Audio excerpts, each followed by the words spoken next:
కాలంతో పాటు పరుగులు తీస్తూ ఎండకెండుతూ ఎండల వార్తలు, వర్షానికి వణుకుతూ వర్షపు వార్తలను, చలికి వణుకుతూ చల్లటి వార్తలను, సూర్యునితో పాటు పోటీ పడుతూ మరి పరుగులు తీస్తూ మరి ప్రజల కష్టసుఖాలను, ప్రభుత్వాల విధానాలను, పరిపాలనను ప్రజలకు చేరువచేయడంలో మీ కళాన్ని, మీ గళాన్ని వినియోగిస్తూ ప్రజాసేవలో ఉన్నటువంటి మా ఓరుగల్లు జర్నలిస్టు మిత్రులందరికీ కూడా నేను పేరు పేరున అందరికీ నమస్కారాలు తెలియజేస్తాను. మిత్రులారా, ఈ తెలంగాణ రాష్ట్రంలో మనందరికీ కూడా ఒక కామన్ ఐడెంటిటీ ఉన్నది. అది మన వరం, అది మన అదృష్టం. మనం అందరం కూడా ఓరుగల్లు బిడ్డలం.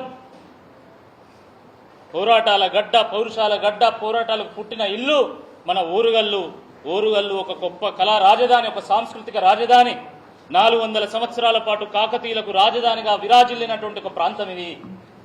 ఒక కాళోజీ, ఒక దాశరథి, ఒక బమ్మెర పోతన, అనేక మంది గొప్ప కవులు, కళాకారులు, రచయితలు, గొప్ప గొప్ప జర్నలిస్టు పుట్టినటువంటి గడ్డ ఈ ఓరుగల్లు గడ్డ.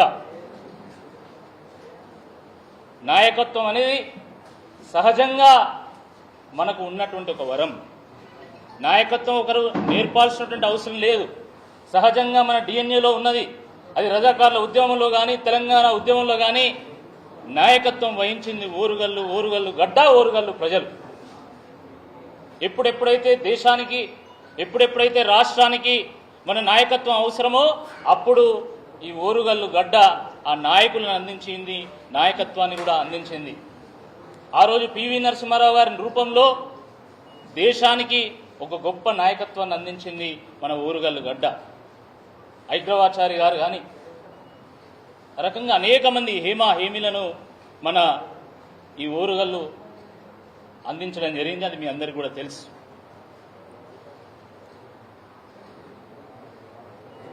వరంగల్, నల్గొండ, ఖమ్మం పట్టభద్రుల నియోజకవర్గంలో 34 శాసనసభ నియోజకవర్గాలు ఉన్నాయి. ఈ 34 శాసనసభ నియోజకవర్గాల్లో 32 అధికార పార్టీ ఈరోజు గెలుచుకున్నది, రాజ్యం వెళ్తా ఉన్నది. కేవలము పల్లా రాజేశ్వర రెడ్డి గారు, జగదీశ్వర్ రెడ్డి గారు తప్ప మిగతా అందరూ కూడా అధికార పార్టీ సభ్యులే. ఎప్పుడు కూడా ప్రతిపక్షం బలంగా ఉండాలి. ప్రజాస్వామ్యంలో ప్రజాస్వామ్యం పరిడవిల్లాలంటే ప్రజల పక్షమై గొంతెత్తేటువంటి నాయకత్వానికి కూడా బలం చేకూర్చాల్సినటువంటి అవసరం ఉంది. ప్రజలు ఆ రకంగా ఆలోచించాల్సినటువంటి అవసరం కూడా ఉంది. నేను మీ బిడ్డను, నేను ఓరుగల్లు బిడ్డను. ఈ ఓరుగల్లు గడ్డ మీద పుట్టి పెరిగినటువంటి వాడిని. నేను ఒక చిన్న రైతు కుటుంబంలో పుట్టినటువంటి వాడిని. ఎంతో కష్టపడి చదువుకొని బిట్స్ పిలానీలో సీటు సంపాదించుకొని అక్కడ నేను చదువుకొని గోల్డ్ మెడల్ సాధించడం జరిగింది. నేను బిట్స్ పిలానీలో ఉన్నప్పుడు కూడా నేను యూనివర్సిటీ విద్యార్థి నాయకుడిగా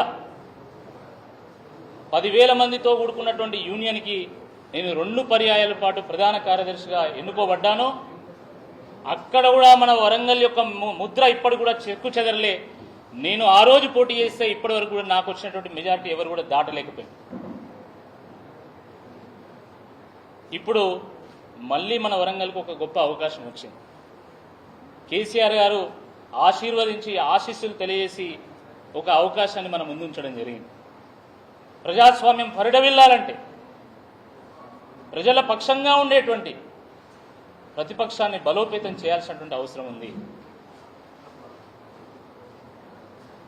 మిత్రులారా, ఈ వరంగల్, ఖమ్మం, నల్గొండ ఈ 3 రాష్ట్రాల సరిహద్దులను పంచుకుంటున్నటువంటి ప్రాంతం ఇది. గత 4 పర్యాయాల పాటు ఈ గడ్డ మీద గులాబీ జెండా ఎగురుతూ వచ్చింది. ఇప్పుడు మళ్ళీ ఒక గొప్ప అవకాశం వచ్చింది. ప్రజలు ఆదరిస్తే, ప్రజలు ఆశీస్సులు తెలియజేస్తే, ప్రజలు ఆశీర్వదిస్తే తప్పకుండా ఒక యువ నాయకత్వానికి ఈ ఓరుగల్లు బాటలు వేసినట్టయితుంది. ఒక మంచి విద్యావంతుని ప్రజలకు అందించినట్టయితే అని చెప్పి ఈ సందర్భంగా నేను గుర్తు చేస్తా ఉన్నాను.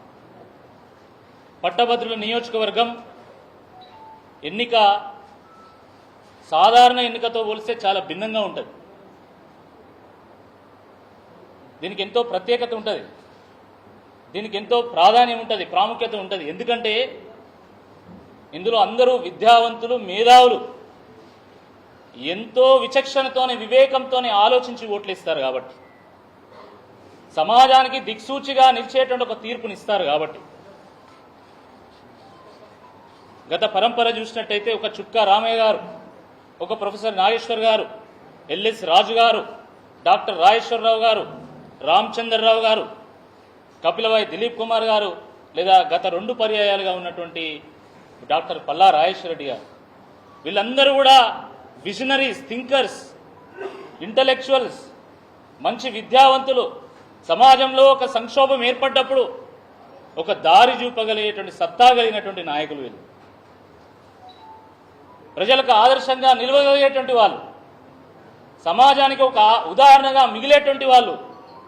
కాబట్టి తప్పకుండా గ్రాడ్యుయేట్లు మళ్ళీ ఆ పాత పరంపరనే కొనసాగిస్తారని చెప్పి నేను భావిస్తా ఉన్నాను. ఎందుకంటే ఇది మేధావుల సభ, ఇది పెద్దల సభ. పెద్దల సభలో మేధావులను పంపుతారు తప్ప మోసగాలను పంపరు. ప్రతి పట్టభద్రుల నియోజకవర్గ ఎన్నికల్లో డజన్ల కొద్ది మంది పోటీ చేస్తూ ఉంటారు. That is the beauty of democracy. మన ప్రజాస్వామ్య పరిణతికి ఒక నిదర్శనం అది. మంచి మేధావులు, విద్యావంతులు చాలామంది వాళ్ళ పరిధిలో వాళ్ళు మంచి పనులు చేస్తున్నటువంటి వాళ్ళు చాలామంది పోటీ చేస్తూ ఉంటారు. కానీ చివరకు ఒక మంచి విద్యావంతుని, మేధావిని, సమాజానికి ఒక దిక్సూచిగా నిలిచేటువంటి వాడిని, ఆదర్శంగా నిలిచేటువంటి వాడిని తప్పకుండా ఎన్నుకుంటూ వస్తున్నారు. తప్పకుండా ఈసారి కూడా ఎన్నుకుంటారని చెప్పి నేను భావిస్తా ఉన్నాను.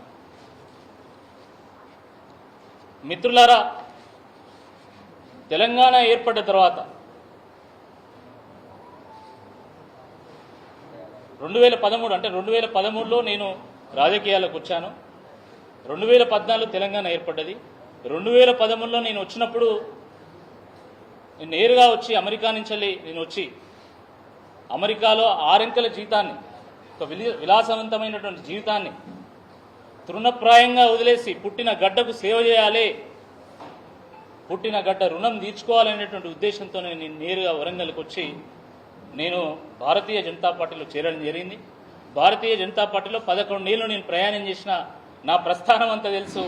నా యొక్క ప్రస్థానంలో జర్నలిస్టు సోదరులు కూడా చాలా కీలకమైనటువంటి ఒక పాత్ర పోషించారు. మీ వంతు ఒక గొప్ప సహకారాన్ని అందించింది కాబట్టి ఈరోజు నేను ప్రజలకు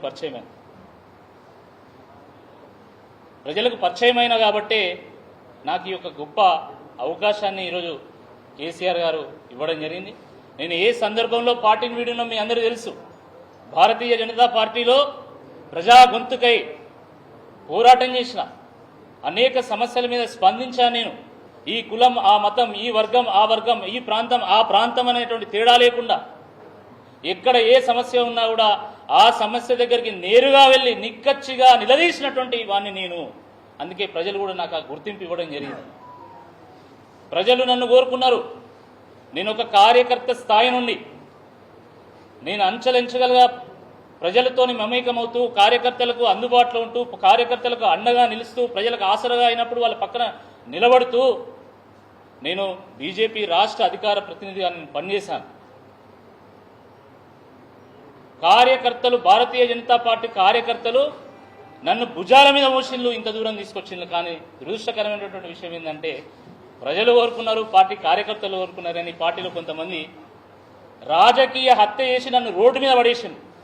కొన ఊపిరితో ఉన్నటువంటి నన్ను కేసీఆర్ గారి దగ్గర తీసి చేరదీసి వారి యొక్క గొప్ప అవకాశాన్ని నాకు ఇవ్వడం జరిగింది. భారతీయ జనతా పార్టీ కార్యకర్తలు నా ప్రస్థానంలో ఒక కీలక పాత్ర పోషించింది కాబట్టి నేను ఏ పార్టీలో ఉన్నా కూడా వాళ్ళని గుండెల్లో పెట్టుకొని చూసుకుంటా. నేను బీఆర్ఎస్ పార్టీలో చేరిన తర్వాత బీఆర్ఎస్ నాయకులు నన్ను చేయి పట్టుకొని మరీ నడిపిస్తున్నారు. ఆ కార్యకర్తలు నన్ను గుండెలకు అత్తుకున్నారు కాబట్టి వాళ్ళకు కూడా నేను ఎప్పుడు కృతజ్ఞత ఉంటా. వాళ్ళ యొక్క విధానాలను ప్రజలకు తీసుకెళ్లి ప్రజామద్దతు కూడా ఒక ప్రయత్నం చేస్తా. ప్రజలకు మేలు చేకూర్చేటువంటి ప్రయత్నం కూడా నేను చేస్తా. మిత్రులారా, ఏ సందర్భంలో కాంగ్రెస్ పార్టీ ప్రభుత్వాన్ని ఏర్పాటు చేసిందో మనందరూ కూడా తెలుసు. 2 పర్యాయాల పాటు కేసీఆర్ గారి పరిపాలన చూసిన తర్వాత 10 ఏళ్ల తర్వాత ఒక్క అవకాశం ఈసారి వేరే వాళ్ళకి ఇద్దాం. వారు 12 పనులు చేసినా ఇంకొక పని చేయలేదు.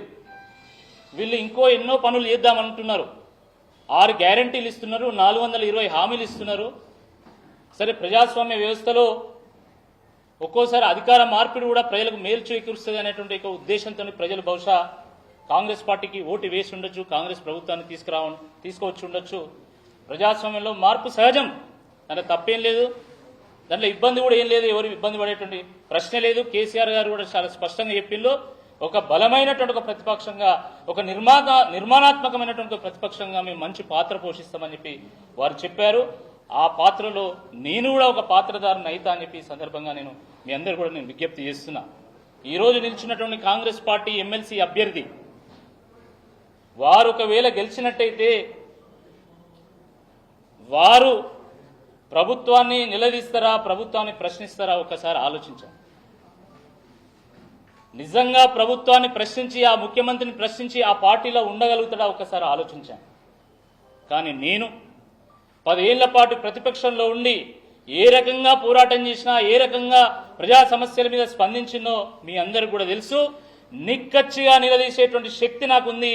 ఆ ఓరుగల్లు గడ్డ నీళ్లు అట్లాంటి ఆ నీళ్లు తాగినటువంటి వ్యక్తిని, ఆ గాలి పీల్చినటువంటి వ్యక్తిని, ఈ గడ్డ మీద పుట్టినటువంటి ఒక వ్యక్తిగా తప్పకుండా నేను ప్రశ్నిస్తా. నేను సంపాదించుకున్నది ఏమీ లేదు, నేను రాజకీయాలకు వచ్చి సంపాదించుకున్నది ఏం లేదు. ఇది కూడా చెప్పాలి మీకు. నేను అమెరికాలో నేను జాబ్ చేశాను, బెంగళూరులో జాబ్ చేసిన, 7 ఏళ్ల పాటు జాబ్ చేసిన. వచ్చినటువంటి మొత్తంలో కొంత మిగిలించుకున్న ఆ వచ్చిన దాన్ని కూడా నేను పేద విద్యార్థుల కోసం, విద్యాలయాల కోసం, పేద ప్రజల సంక్షేమం కోసం, పేద ప్రజలకు అండగా నిలవడం కోసం, మా స్మార్ట్ సిటీలో ఉన్నటువంటి స్లమ్ సిటీలో ఉన్నటువంటి ప్రజలను ఆదుకోవడం కోసం నేను మొత్తం ఖర్చు పెట్టాను. నా దగ్గర ఏమీ లేవు, నిజంగా చెప్తున్నా, నా దగ్గర ఏమీ లేవు. మొన్న ఒకరు అంటున్నారు, నువ్వేమిస్తావు, పలానా అభ్యర్థి ఇట్లా చెప్పిండు కదా, నువ్వేమిస్తావు నన్ను అడిగిండు. నా దగ్గర ఏమీ లేవు ఇవ్వడానికి. నన్ను ఇంత దూరం మా ఓరుగల్లు ప్రజలు, నా మిత్రులు, నా శ్రేయోభిలాషలే నన్ను ఇంత దూరం తీసుకొచ్చిండు. కాబట్టి నా దగ్గర ఏమీ లేవు. కాబట్టి నేను ఒక విషయం మాత్రం చెప్పదలుచుకున్నా, నా తల్లిదండ్రులు ఇచ్చినటువంటి అయ్యో చిన్న చిన్న ఆస్తులు తప్ప నా దగ్గర ఏమీ లేవు. నేను సంపాదించిన మొత్తం ఖర్చు పెట్టినా. కాబట్టి రేపు ఎమ్మెల్సీగా ఎన్నుకోబడితే, ఎమ్మెల్సీగా నాకు ప్రభుత్వం చెల్లించేటువంటి జీతం మొత్తం కూడా విద్యార్థి నిరుద్యోగ సంక్షేమ నిధి కింద నేను వాళ్ళ కోసం ఖర్చు పెడతా. ₹1 కూడా జీతం తీసుకోకుండా ఎన్నేళ్ళ టెన్యూర్ ఉంటే అన్నేళ్ల పాటు నేను ఎమ్మెల్సీగా నేను ప్రజలకు సేవనందిస్తా. ఆ విద్యార్థులకు, ఆ నిరుద్యోగులకు వాళ్లకు పుస్తకాలు కొనివ్వడం కోసం నేను ఈ నిధులు ఖర్చు చేస్తాను. నాకుండేటువంటి ఆ ఎమ్మెల్సీ ఫండ్ను కూడా ప్రభుత్వ గ్రంథాలయాల కోసం, కోచింగ్ సెంటర్లలో నిరుద్యోగులను ఆదుకోవడం కోసం, వాటి కోసం నేను ఖర్చు చేస్తా. విద్య కోసం, నైపుణ్య కేంద్రాల కోసము తప్పకుండా ఖర్చు చేస్తా. తప్పకుండా విద్యా వ్యవస్థలో సమూలమైనటువంటి మార్పులకు నేను నా వంతు పాత్ర కూడా నేను పోషిస్తా అని చెప్పేసి ఈ సందర్భంగా నేను గుర్తు చేస్తున్నాను. ప్రభుత్వం ఇచ్చినటువంటి మెగా డిఎస్సి హామీ కానీ, లేదా ₹4,000 నిరుద్యోగ భృతి కానీ, లేదా జాబ్ క్యాలెండర్ కానీ, లేదా జాబ్ నోటిఫికేషన్స్ కానీ, లేదా ఉద్యోగస్తులకు ప్రభుత్వం ఇచ్చినటువంటి డిఏల హామీ కానీ, పిఆర్సీ హామీ కానీ, ఆ విషయం మీద గొంతెత్తి పోరాటం చేస్తా. ప్రభుత్వం యొక్క మెడలు వంచి వాళ్ళు ఇచ్చినటువంటి హామీ నెరవేర్చే విధంగా ప్రభుత్వాలను కూడా ఒప్పిస్తా, మెప్పిస్తా, ఎదిరిస్తా. తప్పకుండా వాటిని సాధిస్తా అని చెప్పి ఈ సందర్భంగా నేను గుర్తు చేస్తున్నాను. ఈరోజు ప్రశ్నించే గొంతు ప్రశ్నించే గొంతు ప్రశ్నించే గొంతు అని ఒకరిద్దరు మాట్లాడుతూ ఉన్నారు. నిజానికి నిరుద్యోగం మీద మొట్టమొదటిగా ప్రశ్నించింది నేను. ఇది వాస్తవం. ఇది అనేక సమస్యల మీద ప్రశ్నించింది నేను. కానీ నేను కేవలం ప్రశ్నతోనే ఆగిపోలే. నేను ప్రశ్నించాను, నా వంతుగా పరిష్కారం కూడా చూపేటువంటి ఒక ప్రయత్నం చేసిన. ఉద్యోగాలు లేవని చాలామంది గొంతెత్తిన, నేను కూడా గొంతెత్తిన, దాంట్లో నేను కూడా ఒక ప్రముఖున్నే. కానీ అంతటితో ఆగకుండా నేను ఒక మెగా జాబ్ ఫేర్ నిర్వహిస్తే మీ అందరి సాక్షిగా ఒకే రోజు 692 మందికి నేను జాబ్ ఆఫర్ లెటర్ ఇప్పించాను. నేను నిరుపేద విద్యార్థులు, రైతు కుటుంబాల నుండి, రైతు కూలీల కుటుంబాల నుండి వచ్చి హాస్టళ్లలో ఉంటూ కోచింగ్ సెంటర్లో ఫీజులు కడుతూ ఎంతో భారంతో తల్లిదండ్రులకు భారమై వాళ్ళు ఇబ్బందులు పడుతున్నారు. కాబట్టి వాళ్లకు కొంత స్వాంతన చేకూర్చాలి, వాళ్ళకు అండగా నిలవాలనేటువంటి ఉద్దేశంతో నేను ఆన్లైన్ లెక్చర్స్తో కూడుకున్నటువంటి ఒక యాప్ను రూపొందించి అది నిరుద్యోగులకు అందజేస్తే 100,000 మంది వాటిని వినియోగించుకోవడం జరిగింది. కాబట్టి నేను పరిష్కారం చూపేటటువంటి ఒక ప్రయత్నం చేశా. రాజకీయాలంటే కేవలం ధర్నాలు, రాస్తారోకోలు, జీవులు గాలబెట్టడం, బస్సులు గాలబెట్టడమే కాదు. రాజకీయాలంటే ఒక నిర్మాణాత్మకమైనటువంటి ఒక పాత్ర, రాజకీయాలంటే ప్రజాసేవ, రాజకీయాలంటే ఒక పవిత్రమైనటువంటి వృత్తి అని చెప్పి మా కార్యక్రమాలు అనేక సందర్భాల్లో కూడా రుజువు చేశాయి.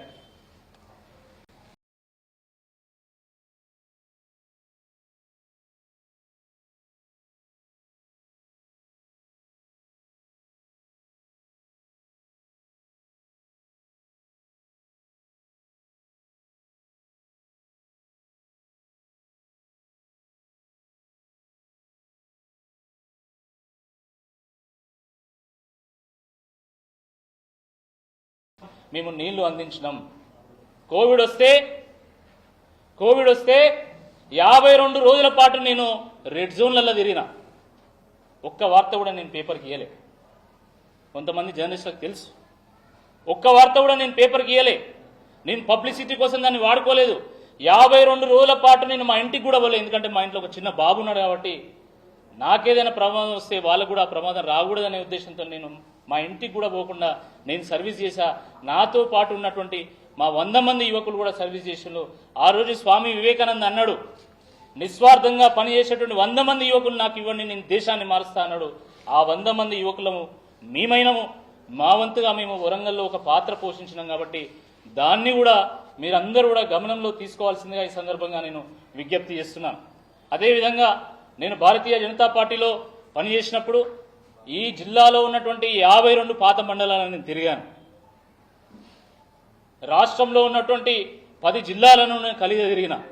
నాకు ప్రాంతాల మీద అవగాహన ఉంది, సమస్యల మీద అవగాహన ఉంది, రంగాల మీద అవగాహన ఉంది, వివిధ వర్గాల యొక్క సమస్యల మీద కూడా నాకు సంపూర్ణమైనటువంటి అవగాహన ఉంది. కాబట్టి దాన్ని కూడా నేను గమనంలో తీసుకోమని చెప్పేసి మీ అందరినీ కూడా కోరుతున్నా. ఇదే కాదు, ఒకవైపు రాజకీయ కార్యకర్తగా, పార్టీ నాయకుడిగా నేను ఎంతోమంది కార్యకర్తలను తయారు చేస్తూ, కొంతమంది ప్రజాప్రతినిధులు కూడా తయారు చేస్తూ నేను ప్రజలతోనే మమేకమైన. కానీ దానికి అదనంగా నేను నేర్చుకున్నటువంటి విద్య 10 మందికి ఉపయోగపడాలి అనే ఉద్దేశంతో నేను ఈనాడుకు ఎకానమీ మీద సెంటర్ పేజ్ ఆర్టికల్స్ రాసేటువంటి వాడిని.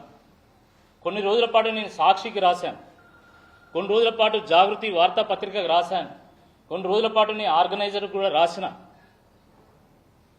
నేను ఈనాడులో రాసినటువంటి సెంటర్ పేజ్ ఆర్టికల్స్ చూసి ఆర్సీ రెడ్డి అనేటువంటి IAS civil services coaching centre వాళ్ళు, ఎంతో ప్రతిష్టాత్మకమైనటువంటి ఒక సంస్థ, వాళ్ళు నన్ను ఎకానమీ మీద, తెలంగాణ ఎకానమీ మీద, ఇండియన్ ఎకానమీ మీద గెస్ట్ లెక్చర్స్ కూడా పిలవడం జరిగింది. అనేక సందర్భాల్లో నాకు ఖాళీ దొరికినప్పుడల్లా నేను ఆర్సీ రెడ్డికి వెళ్ళి తెలంగాణ ఎకానమీ మీద గ్రూప్స్ ప్రిపేర్ అయ్యేటువంటి వాళ్ళకి, యూపీఎస్సీ ప్రిపేర్ అయ్యేటువంటి వాళ్ళకు కూడా నేను తెలంగాణ ఎకానమీ మీద, ఇండియన్ ఎకానమీ మీద నేను అనేక లెక్చర్స్ కూడా ఇవ్వడం జరిగింది. అనేక సందర్భాల్లో బడ్జెట్లను కూడా విశ్లేషించడం జరిగింది. ఆర్సీ రెడ్డిలో ఉన్నటువంటి స్టూడెంట్స్ యొక్క విజ్ఞప్తి మేరకు నేను తెలంగాణ ఎకానమీ మీద మొట్టమొదటి బుక్ నాదే, ఇంగ్లీష్ బుక్. మొట్టమొదటిసారి ఇంగ్లీష్ బుక్ నేను రాశాను తెలంగాణ ఎకానమీ. ఆ బుక్ ఎంతో ప్రాచుర్యంలోకి వచ్చింది. దాంట్లో ఉన్నటువంటి మెటీరియల్లో ఉన్నటువంటి క్వశ్చన్స్ కూడా గ్రూప్ ఎగ్జామినేషన్స్లో వచ్చినాయి. అదే కాకుండా సుమారుగా ఒక 5 పుస్తకాలను నేను రచించాను. 5 పుస్తకాలు కూడా ప్రజాక్షేత్రంలో ఉన్నాయి.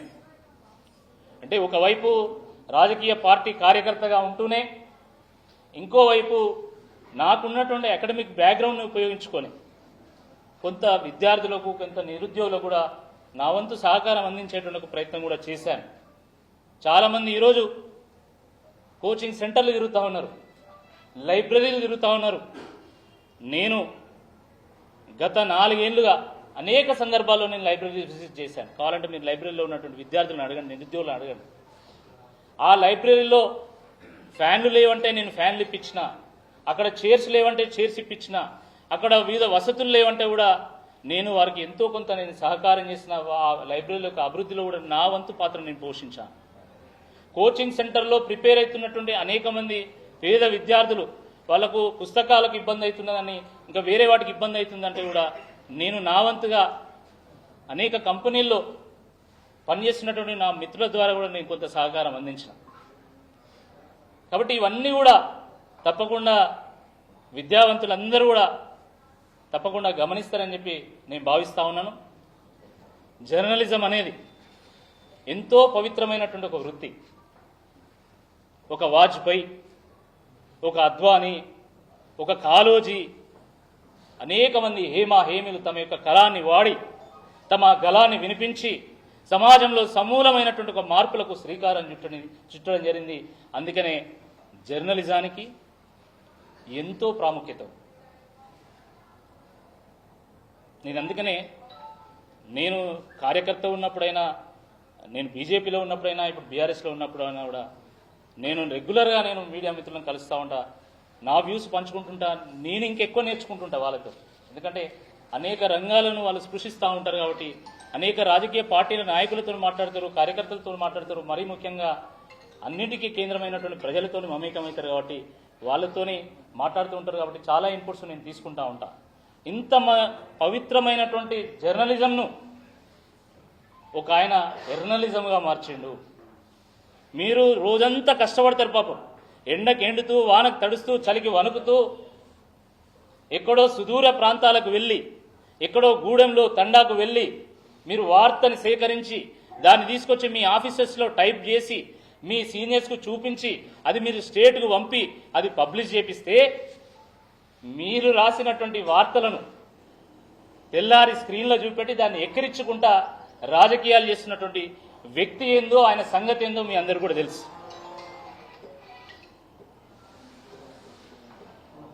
జర్నలిజాన్ని ఎర్నలిజంగా మార్చి ఈ రకంగా ప్రవర్తన చేస్తున్నటువంటి వాళ్ళని మొగ్గులోనే తుంచివేయకపోతే ఏం జరుగుతుందో కూడా మీ అందరికీ కూడా తెలుసు. కాబట్టి నేను మీ అందరికీ కూడా విజ్ఞప్తి చేస్తున్నా. నేను మీ వరంగల్ వాసిని, మీ బిడ్డను, మీ మధ్యలో పెరిగినటువంటి వాడిని. రేపు ఒకవేళ ప్రజలు ఆశీర్వదించి వాళ్ళ ఆశీస్సులు తెలియజేసి నేను ఒక ఎమ్మెల్సీ అయినా కూడా తప్పకుండా నేను ఇదే విధంగా మీతో కలిసి ఉంటా. మన వరంగల్కి ఒక ఎమ్మెల్సీ వచ్చినట్టయితుంది, మీ ఇళ్లలో కూడా ఒక ఎమ్మెల్సీ వచ్చినట్టయితుంది. మీ యొక్క తమ్ముడిగా నేనుంటా, మీ సూచనలు తీసుకుంటా, మీ సలహాలు తీసుకుంటా, అందరితోనే మమేకమైతా. ఒక సామాన్యుడిగా నేను ఎంతో కష్టపడి నేను ఇంత దూరం వచ్చిన, నా మూలాన నేను మర్చిపోను. కాబట్టి ఒక సామాన్యుడిగా అందరితోని మమేకమవుతూ నేను ముందుకెళ్తా. కాబట్టి మీ అందరూ కూడా మీ యొక్క ఆశీర్వాదాలు తెలియజేయాల్సిందిగా ఈ సందర్భంగా మీ అందరినీ కూడా కోరుతున్నా. మరొకటి జియో నెంబర్ 46 విషయంలో చాలా చర్చ జరుగుతున్నది. మిత్రులారా, ఏ ప్రభుత్వమైనా కూడా కేంద్రంలో ఉన్నటువంటి భారతీయ జనతా పార్టీ ప్రభుత్వం కావచ్చు, లేదా రాష్ట్రంలో ఉన్నటువంటి కాంగ్రెస్ ప్రభుత్వం కావచ్చు,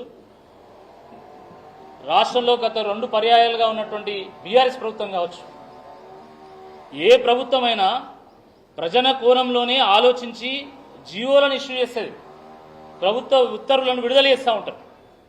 కానీ ఒక్కో సందర్భంలో ఏంటంటే మనం సరిగ్గా ప్రజానాడి పట్టలేకపోవడం వల్లనో, లేకపోతే అధికారుల వల్లనో,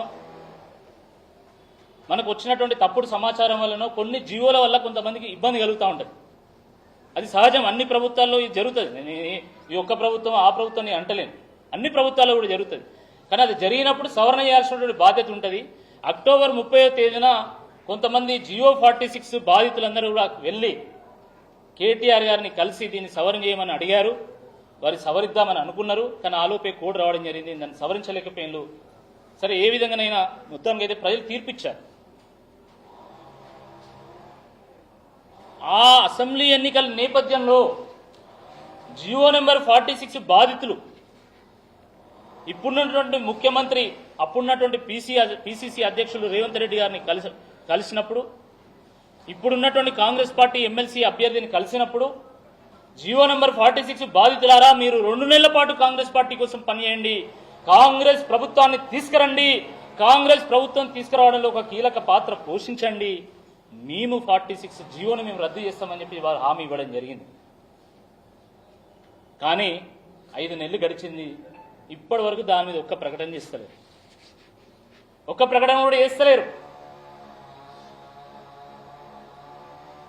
నేను ఈ సందర్భంగా జియో నెంబర్ 46 బాధితులందరూ కూడా నేను విజ్ఞప్తి చేస్తున్నా, జియో నెంబర్ 46 రద్దు కావాలంటే బలమైనటువంటి ప్రతిపక్షం నుంచి ఒక బలమైనటువంటి ఎమ్మెల్సీ అభ్యర్థిని గెలిపించండి, మీ గొంతై నేను పోరాటం చేస్తా, తప్పకుండా ప్రభుత్వం దిగి వచ్చేదాకా పోరాటం చేస్తా, మడమదిప్పనటువంటి పోరాటం చేస్తా అని చెప్పి నేను గుర్తు చేస్తా ఉన్నా. ప్రభుత్వం నుండి కొన్ని డిమాండ్లను సాధించుకోవాలంటే, కొన్ని హామీలను నెరవేర్చుకోవాలంటే, మన హక్కులను సాధించుకోవాలంటే వ్యక్తితో పాటు ఆ వ్యక్తి ఉన్నట్టు వెనుక ఒక గొప్ప శక్తి కూడా అవసరం. ఆ శక్తే బీఆర్ఎస్ పార్టీ, ఆ వ్యక్తినే నేనని చెప్పి ఈ సందర్భంగా నేను సగర్వంగా నేను మీ ముందు చెప్తా ఉన్నాను. తప్పకుండా న్యాయం జరగాల్సిందే, న్యాయం జరిగే వరకు మేము పోరాటం చేస్తాం, బీఆర్ఎస్ పార్టీగా కూడా మేము పోరాటం చేస్తాం, తప్పకుండా వాళ్ళని ఆదుకునేటువంటి ఒక ప్రయత్నం కూడా చేస్తామని చెప్పి ఈ సందర్భంగా నేను గుర్తు చేస్తున్నాను. మరి 11 ఏళ్ల పాటు మా అసన్పర్తి మండలంలో వార్తలు కానీ, మా గ్రామం వంగపాడులో ఉన్నటువంటి వార్తలను కానీ నేను రిక్వెస్ట్ చేస్తే, బతిమాలితే, ఉదరిస్తే ఆ వార్తలను వేస్తూ హన్మకొండకు నన్ను తీసుకొచ్చింది మీరే, హన్మకొండలో వార్తలు రాస్తూ రాష్ట్రాన్ని తీసుకొచ్చింది మీరే. ఈరోజు మళ్ళీ ఈ వారం రోజుల పాటు నా వార్తలు రాయండి, దయచేసి నన్ను మండలి వరకు తీసుకెళ్ళండి. మీ గౌరవాన్ని తగ్గించకుండా ప్రతి గ్రాడ్యుయేట్ కూడా గల్లా ఎగరేసుకొని రాకేష్ రెడ్డి మా ఎమ్మెల్సీ అని సగర్వంగా చెప్పుకునే విధంగా నేను వివరిస్తే తప్ప ఎక్కడ కూడా ఎవరు కూడా తల వించుకునే విధంగా నేను వివరించను, మీ గౌరవాన్ని తగ్గించే విధంగా వివరించను. కాబట్టి జర్నలిస్టు సోదరులందరూ కూడా నేను విజ్ఞప్తి చేస్తున్నా, మీ ద్వారా పట్టభద్రులందరూ కూడా నేను విజ్ఞప్తి చేస్తున్నా, మీ ద్వారా మేధావులందరూ కూడా నేను విజ్ఞప్తి చేస్తున్నా, నాకు ఒక అవకాశం ఇవ్వండి, తప్పకుండా మీ సమస్యల కోసం నేను పోరాటం చేస్తా, మీరు తల ఎత్తుకునేలాగా ఒక ఎమ్మెల్సీగా నేను మంచి పాత్ర పోషిస్తా అని చెప్పి ఈ సందర్భంగా తెలియజేస్తూ అందరికీ నమస్కారం.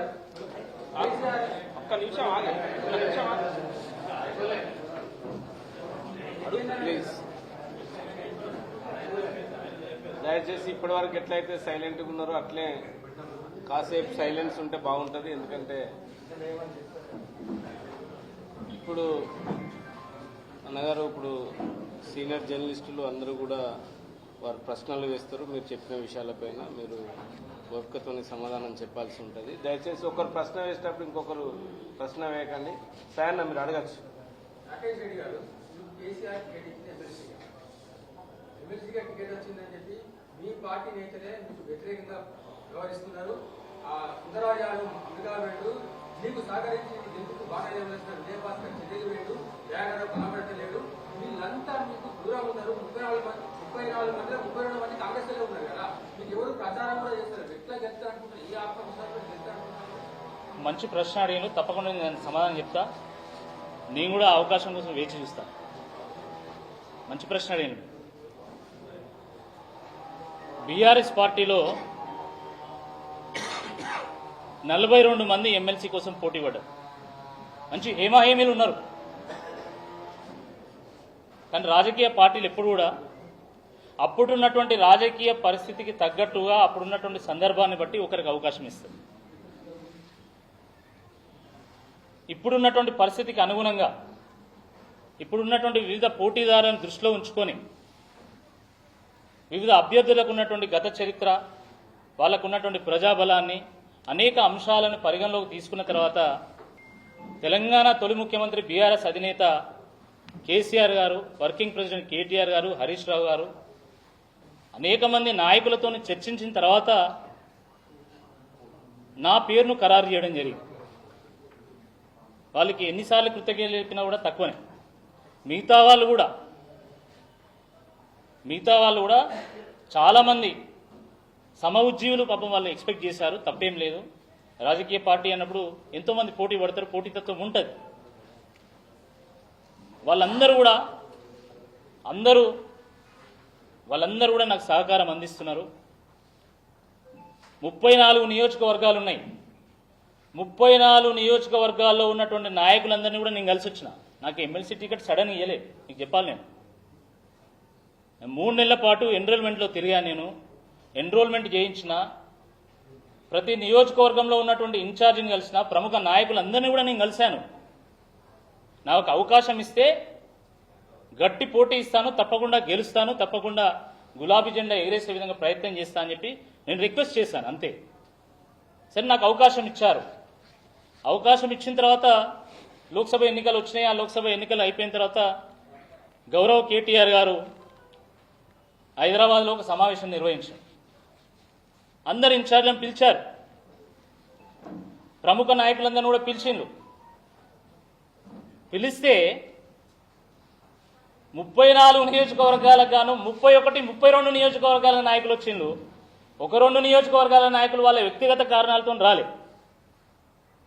ఇప్పుడు మీరు చెప్తున్నటువంటి వినయ్ భాస్కర్ గారు కూడా అక్కడికి వచ్చింది కదా, నరేంద్ర గారు కూడా అక్కడికి వచ్చారు కదా, ధర్మారెడ్డి గారు కూడా వచ్చింది కదా, రమణారెడ్డి గారు వారు వేరే ప్రాంతంలో ఉన్నారు, వారు అవుట్ ఆఫ్ కంట్రీ ఉన్నారు కాబట్టి వారు రాలేకపోయినారు. వారు నాకు 2 సార్లు ఫోన్ చేసి చెప్పారు, మా నాయకులకు కూడా ఫోన్ చేసి చెప్పిండు. పెద్ది సుదర్శన్ రెడ్డి గారు వారు ఆరోగ్య రీత్యా వారు కొంచెం ఆరోగ్యం సహకరించడం లేదని వారు రాలేదు. దయాకర్ రావు గారి బంధువులది ఒక చిన్న ఇన్సిడెంట్ జరిగింది కాబట్టి ఆ రోజు వారు రాలేదు. మిగతా ఎవరు రాలేదండి నాకు అర్థం కాదు. అందరూ వచ్చింది కదా, ఒకరిద్దరు నాయకులు సరే వాళ్ళ వ్యక్తిగత కారణాల వల్ల మిస్ అయి ఉండొచ్చు, అందరు నాయకులు వచ్చిండు. వస్తే నాకు పత్రికలు అంటే చాలా గౌరవం ఉంది, ఛానల్ అంటే కూడా గౌరవం ఉంది.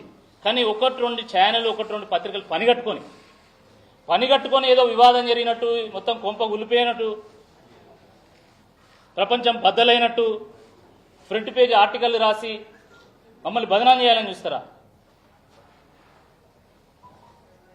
నేను ఒకటే అడుగుతున్నా, నేను సూటిగా అడుగుతున్నా.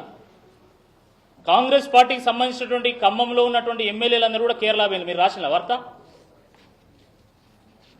మీరు రాశారు ఆ వార్త. కాంగ్రెస్ పార్టీలో ఉన్నటువంటి అనేక మంది అగ్రనాయకులు అసలు ఆ అభ్యర్థి గెలవద్దని కోరుకుంటున్నారు. అది మీరు రాశారా? విశ్వసనీయ వర్గాల సమాచారం మేరకు మీరు రాశారా అని అడుగుతున్నా. కాబట్టి నేను ఒకటే చెప్తున్నా, బీఆర్ఎస్ నాయకుల యొక్క సంపూర్ణ సహకారం నాకు ఉంది. 34 నియోజకవర్గంలో పోటీ, ఏదో ఒక అసెంబ్లీ ఎన్నిక కాదు, ఒక పార్లమెంటుకి సంబంధించినటువంటి ఎన్నిక కాదు. డెఫినెట్గా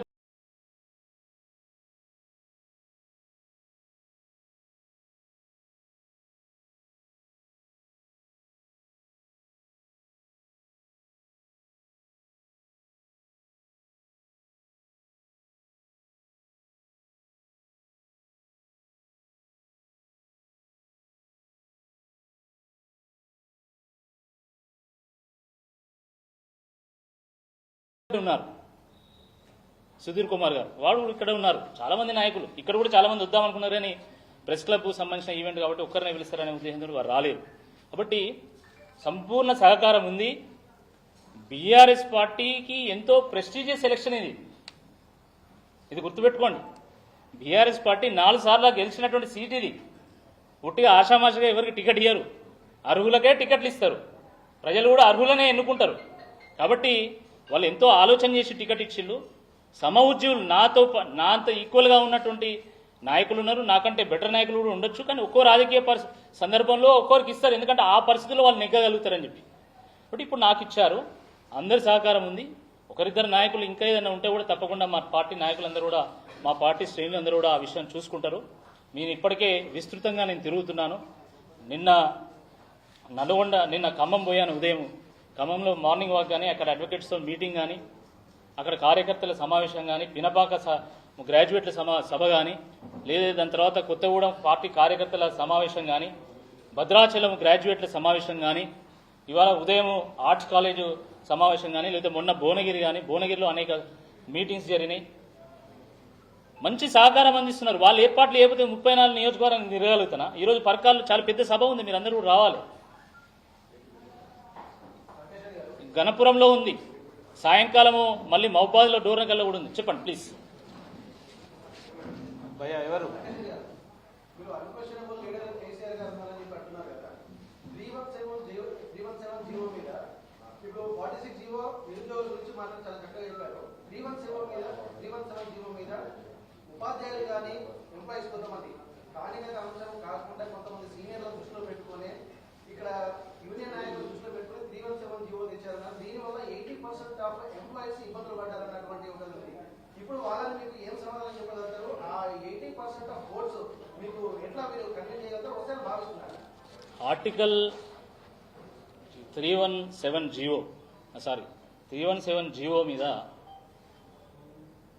సరే కొంతమందికి లాభం జరిగింది, కొంతమందికి ఇబ్బంది కలిగింది అనేది చర్చలో ఉంది. వాస్తవమే, నేను కాదంటలే. 317 జీవోని వాళ్ళకి లాభపడుతుంది అనేటువంటి ఉద్దేశంతో ప్రభుత్వం తీసుకొచ్చింది. కానీ కొంతమంది ఇబ్బంది పడ్డారు. రాష్ట్ర అసెంబ్లీ ఎన్నికలు అయిపోయినాయి, కాంగ్రెస్ పార్టీకి అధికారం ఇచ్చింది. ఇప్పుడు కాంగ్రెస్ పార్టీ ఏం చేస్తున్నది అనేది చర్చనీయాంశం. ఇక మళ్ళీ పదే బీఆర్ఎస్ అధికారం పోయింది కదా. ఇప్పుడు కాంగ్రెస్ చేతిలో అధికారం ఉంది. మీరేం చేస్తారో చేయండి. టీచర్స్కి నేను ఒకటే అడుగుతున్నా. నేను టీచర్స్ కూడా రైతు బంధు వచ్చేది.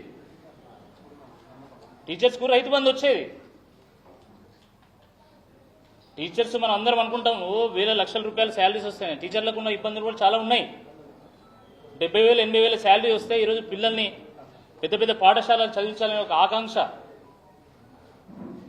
వాళ్ళకు ఒక మంచి లైఫ్ స్టైల్ ఇవ్వాలనేటువంటి ఒక కోరిక, వాటన్నిటి మధ్యలో కూడా వాళ్ళు కూడా ఇబ్బంది పడుతున్నారు.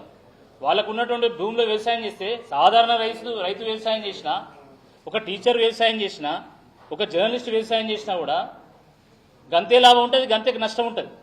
వ్యవసాయమే లాభసాటిగా లేనప్పుడు నష్టమే ఉంటుంది కదా. కాబట్టి దాన్ని గట్టెక్కించాలని చెప్పి కేసీఆర్ గారు రైతు బంధు తీసుకొచ్చింది. రైతు బంధు తీసుకొస్తే టీచర్లకు రైతు బంధు ఆపి ఆ టీచర్లు కూడా అడుగుతున్నారు మా రైతు భరోసా ఏదని. ఇప్పుడు రైతు భరోసా ఇవ్వకపోతే టీచర్లు ఓట్లు ఇస్తారనుకుంటాను. ఏంది దాన్ని కూడా వాళ్ళు దృష్టిలో పెట్టుకుంటారు. అదొక్కటే కాదు, ఇంకొక విషయం కూడా నేను చెప్తున్నా. మీరు ఎందుకంటే ఆ ప్రశ్న అడిగింది కాబట్టి, రైతు ఆత్మగౌరవంతో జీవించేటువంటి ఒక వ్యక్తి ఆకలికి కడుపైనా మార్చుకుంటాడు, చవడానికైనా సిద్ధపడతాడు తప్ప ఆత్మగౌరవ విషయంలో రాజీ పడడు.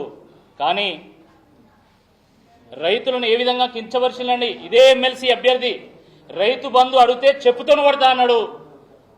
గ్రామాల్లో ఉన్నటువంటి ప్రతి గ్రాడ్యుయేట్ కూడా రైతు కుటుంబం నుంచి వచ్చినటువంటి వాడే, వ్యవసాయ నేపథ్యం నుంచి వచ్చినటువంటి వాడే. కాబట్టి గ్రామాల్లో ఉండేటువంటి రైతులు, అది టీచర్లైనా, ప్రైవేట్ టీచర్లైనా, ప్రైవేట్ ఉద్యోగస్తులైనా, ఎవరైనా కూడా, లేదా నేరుగా వ్యవసాయం చేస్తున్నటువంటి వాళ్ళైనా కూడా తప్పకుండా ఓటుతోని దెబ్బ కొడతారు. ఏ ఒక్క రైతు బిడ్డ కూడా ఊరుకోడు. ఆత్మ గౌరవ విషయంలో దెబ్బ కొడితే నువ్వు చెప్పుతూ కొడతా అన్నావు, నీకు సంస్కారం లేదు. కానీ వీళ్ళు మాత్రం ఓటుతోని దెబ్బ కొడతారని చెప్పి ఈ సందర్భంగా గుర్తు చేస్తున్నా.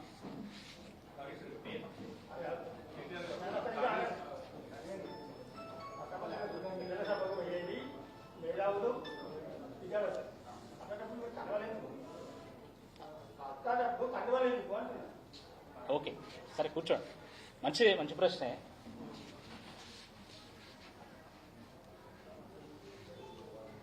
ప్రెస్ క్లబ్ వాళ్ళు నన్ను మీట్ ద ప్రెస్కి ఆహ్వానించారు. దేనికి ఆహ్వానించిండ్రు? నువ్వు ఒక పార్టీ నుండి పోటీ చేస్తున్నావు, వచ్చి మీ వ్యూస్ను పంచుకోవడానికి పిలిచారు. కాబట్టి నేను కండువా వేసుకొని కూర్చున్నా. తప్పేం లేదు కదా, ఒక పార్టీ నుండి నేను పోటీ చేస్తున్నప్పుడు ఒక కండువా ఖచ్చితంగా ఉంటుంది. నేను పార్టీకి ప్రతినిధినే, ప్రజలకు కూడా నేను ప్రతినిధిని. నేను పార్టీ నాయకుడిని, ఎట్ ద సేమ్ టైం ప్రజానాయకుడిని కూడా అవుతారు రేపు ఎమ్మెల్సీగా. కాబట్టి రెండిట్లలో పెద్ద వైరుధ్యం ఏం లేదు. ఏ పార్టీ అయినా కూడా ప్రజల క్షేమం కోసమే కొట్లాడుతుందండి, గుర్తుపెట్టుకోండి. సరే, ఒక్కోసారి కొంతమంది మెరిటోరియస్ విధానాలను తీసుకొస్తారు. ఒక్కో సందర్భంలో నాయకత్వం మంచిగా ఉన్నాడు, మంచి విధానాలు వస్తాయి.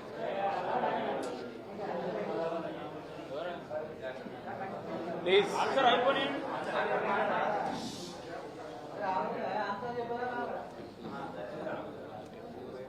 సమాధానం చెప్తారు, కొద్దిగా వెయిట్ చేయండి ఒక్కొక్కరు. నాగేష్ రెడ్డి ఒకటి మీరు కాంగ్రెస్ పార్టీ అభ్యర్థి మీద ఫోకస్ చేసి నిజామున్ రెడ్డి బీజేపీ గురించి కానీ బీజేపీ పార్టీ అభ్యర్థి మాట్లాడారు. రెండో ప్రశ్న, ఇప్పుడు మీరు మాట్లాడినట్టుగానే మీ అధినేత కూడా గత 10 సంవత్సరాల్లో పత్రికల విశ్వసనీయతను చాలాసార్లు ప్రశ్నించాడు, నిరాకరించాడు. ఒక పత్రికల మీడియా విశ్వసనీయత ప్రశ్నించే మీరు ఇదే ఇప్పుడు అఫీషియల్ మీటింగ్కే గైరాజరైన దాన్ని పత్రికల్లో వచ్చింది, మీడియాలో వచ్చింది. కానీ శబరిమల పోతున్నా అన్న వాళ్ళ గురించి కూడా బీఆర్ఎస్ పార్టీకి అనుకూలంగా ఉన్న కొన్ని ఛానల్లో వచ్చింది. మరి దాన్ని ఏమంటారు? ఏదైనా కూడా మీడియా అనేది మన ప్రజాస్వామ్య వ్యవస్థలో ఎంతో ప్రముఖమైనటువంటి ఒక పాత్ర పోషిస్తున్నారు. నేను ఇంతకుముందు కూడా చెప్పిన చాలా పవిత్రమైనటువంటి వృత్తి. విశ్లేషణలు అందరం కూడా స్వాగతించాల్సింది. భయ్యా ప్లీజ్, భయ్యా ప్లీజ్, ఎవరైనా ఉంటే బయటికి పోండి ప్లీజ్ ప్లీజ్. మనము విశ్లేషణలు ఒక నిమిషం దయచేసి వార్తా పత్రికల్లో వచ్చినటువంటి కథనాలను విశ్లేషణలు మనం గౌరవించాల్సిందే. దయచేసి ప్లీజ్ దయచేసి ఎవరున్నారు బయటకు వెళ్ళండి మీరు.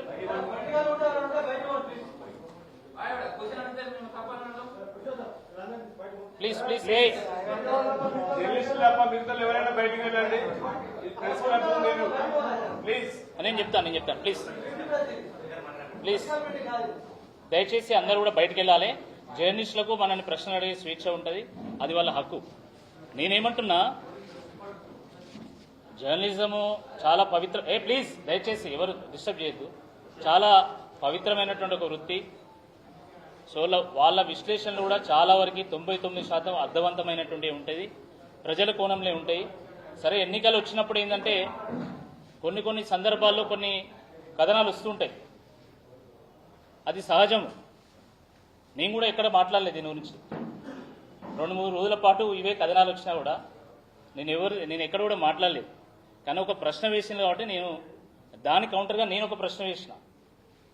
మీరు వీళ్ళు గైరాజరైనని రాశారు, మీరు ఇంతకుముందు వారి మిత్రుడు అడిగినట్టు వారు గైరాజరైన కాబట్టి మేము గైరాజరైనట్టు రాశామని అంటున్నారు.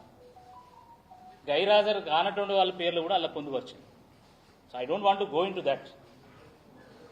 బట్ నేను ఒకటి చెప్పేది ఏంటంటే, ఈక్వల్గా మిగతా వాళ్ళది కూడా రాస్తే బాగుండేదని చెప్పిన. అది కూడా ఒక ప్రశ్నకు సమాధానంగా నేను చెప్పిన తప్ప అది పెద్ద విషయం కాదు. అది వార్తలు వస్తూ ఉంటాయి, ఆ వార్తలను మనం డైజెస్ట్ చేసుకోవాల్సిందే, ప్రజా జీవితంలో ముందుకు సాగాల్సిందే. భారతీయ జనతా పార్టీ ఒక జాతీయ పార్టీ. ముఖ్యంగా అసెంబ్లీ ఎన్నికల తర్వాత లోక్సభ ఎన్నికల విషయంలో అది మోడీ గారిని దృష్టిలో పెట్టుకోనా లేకపోతే ఇంకో కారణం చేతన కొంత వాళ్ళ ఆదరణ పెరిగింది, అది కాదనలేనటువంటి అంశం. కానీ అది కేవలం లోక్సభ ఎన్నికల వరకే పరిమితం. రాష్ట్రానికి వచ్చేసరికి కాంగ్రెస్ పార్టీకి ఆల్టర్నేటివ్గా బీఆర్ఎస్ని చూస్తారు తప్ప భారతీయ జనతా పార్టీని చూడరండి. అయినా కూడా దాంట్లో కూడా మళ్ళా ఒక ప్రబుద్ధునికి టికెట్ ఇచ్చింది వాళ్ళు. గత ఎన్నికల్లో 3 ప్రధాన రాజకీయ పార్టీలు కాంగ్రెస్, బీఆర్ఎస్, బీజేపీ 3 రాజకీయ పార్టీలు పోటీ చేశాయి. 3 ప్రధాన రాజకీయ పార్టీలు పోటీ చేస్తే ఆయనకు 4వ స్థానం వచ్చింది. కాబట్టి నేను ఆయన గురించి మేము పెద్దగా వరి అయితలేము, ప్రజలు కూడా పెద్ద పట్టించుకుంటలేరు. భారతీయ జనతా పార్టీ క్యాడర్ అయితే అసలు పట్టించుకుంటుంది. కాబట్టి ఇప్పుడు ప్రధాన పోటీ అనేది ఈ రాష్ట్రంలో ఈ నియోజకవర్గానికి సంబంధించి ఈ ఎన్నికలు. సరే, లోక్సభ ఎన్నికలు చాలా చోట్ల ట్రయాంగిల్ ఉంది, కొన్ని చోట్ల భారతీయ జనతా పార్టీ పై చేయి ఉంది, కొన్ని చోట్ల కాంగ్రెస్ పార్టీకి ఉంది, కొన్ని చోట్ల బీఆర్ఎస్కి ఉంది, అది కాదనలేనటువంటి అంశం. బట్ ఈ ఎన్నికకు సంబంధించి మాత్రము ఈ పోటీ అనేది బీఆర్ఎస్ కాంగ్రెస్ మధ్యలోనే ఉంటుంది.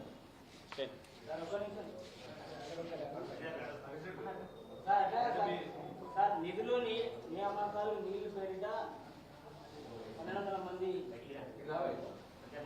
నియామకాలు నాణాదానం చేస్తే తెలంగాణ కేసీఆర్ 10 ఏళ్ళు ఒకనాడన్నా మీరు నిరుద్యోగుల విషయాలు కానీ ఉద్యోగాల భర్తీ విషయాలు కానీ మీరు ముందు ఎలక్షన్ ముందే దాన్ని తెలిసి ఇవాళ మీరు బీఆర్ఎస్ అభ్యర్థిగా ఉన్నారు కదా, నిరుద్యోగుల విషయము కానీ ఈ ప్రాంత సమస్యల విషయం కానీ ఏ రోజైనా మీరు ప్రశ్నించారు. మీకు ఎందుకు సరే మీరు ప్రశ్న అడిగినలో నేను ప్రశ్నించినా లేదా నేను పోరాటం చేసినా లేదా అని తెలంగాణ ప్రజలందరూ కూడా తెలుసు. దాని మీద పెద్ద చర్చ అవసరం లేదు.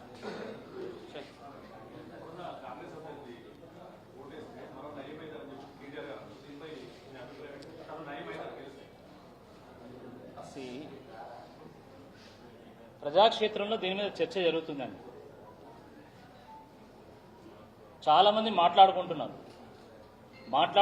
దాన్ని కేటీఆర్ గారు వారు ఉటంకించేటువంటి ప్రయత్నం చేసిండు. నేను బీఆర్ఎస్ అభ్యర్థిగా నేను దాని మీద స్పందించాల్సినటువంటి అవసరం లేదు. ఎందుకంటే ఆయన నా ప్రత్యర్థి మీద ఏదో ఆరోపణ చేసి ఏదో సాధించాలని నేను ప్రయత్నం చేస్తాను. బట్ పార్టీల మధ్యలో చర్చ జరుగుతున్నది, ప్రజల్లో చర్చ జరుగుతున్నది. అది వాస్తవం ఎంత, దాని తీవ్రత ఎంత, దానికి ఏ రకంగా తీర్పునివ్వాలనేది గ్రాడ్యుయేట్సే నిర్ణయిస్తారు.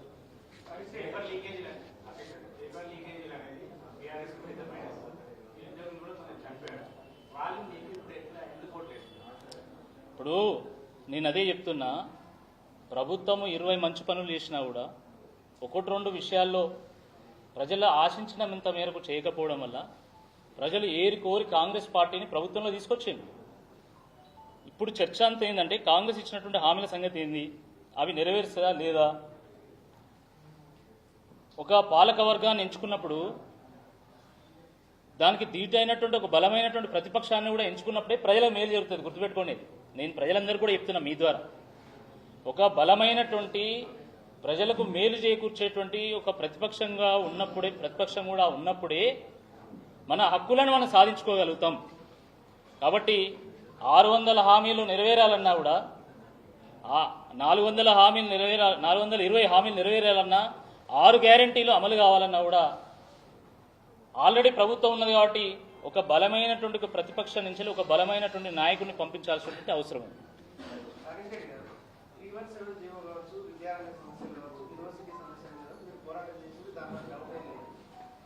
ఆ సమస్యలన్నిటికీ కారణమైనటువంటి విద్యా వ్యవస్థ నిర్వీర్యం చేయడంతో పాటు యూనివర్సిటీలను నిర్వీర్యం చేసినటువంటి టీఆర్ఎస్ పార్టీ మిమ్మల్ని అభ్యర్థిగా నిలబెట్టడం, ఆ సమస్యలకు కారణమైనటువంటి పార్టీ తరఫున అభ్యర్థిగా ఎట్లా ఓటేస్తారని భావిస్తారు? ఇప్పుడు మనము సహేతుకంగా చర్చ చేయాలి.